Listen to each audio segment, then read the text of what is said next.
TLC.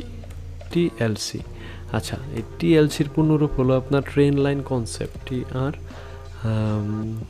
TREND, train line concept.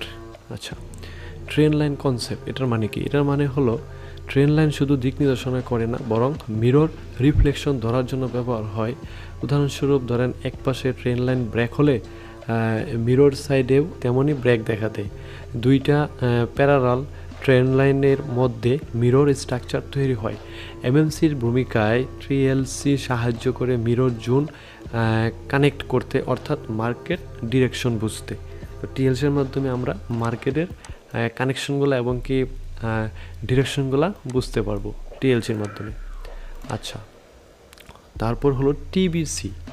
TBC TBC টিবিসির পূর্ণরূপ কি? টিবিসির পূর্ণরূপ হলো TRAND, trend branding concept, BANDING, branding concept. আচ্ছা, টিবিসি পূর্ণরূপ হলো ট্রেন্ড ব্র্যান্ডিং কনসেপ্ট। এর অর্থ হলো এটি এমন একটি ধারণা যেখানে ট্রেন্ডের শক্তি ও দিক একাধিক ব্যান্ড বা জোন এর ভাগ করে দেখায়। উদাহরণ, একটি আপ ট্রেনের 3টি ব্যান্ড থাকে, যেরকম উইক জোন এবং মিডিয়াম জোন এবং স্ট্রং জোন। মার্কেটে এই ব্যান্ডগুলোর মাধ্যমে ঘুরে মিরর রিফ্লেকশন তৈরি করে, যা টিবিসি দিয়ে বোঝা যায় এবং মার্কেটে কোন ব্যান্ডে আছে, এখন কি স্ট্রং জোনে আছে নাকি উইক জোনে আছে না মিডিয়াম জোনে আছে, অর্থাৎ মিরর মুভ কবে ঘটবে সেটা আমরা এই টিবিসির মাধ্যমে বুঝতে পারবো। আচ্ছা, তারপর হলো মোস্ট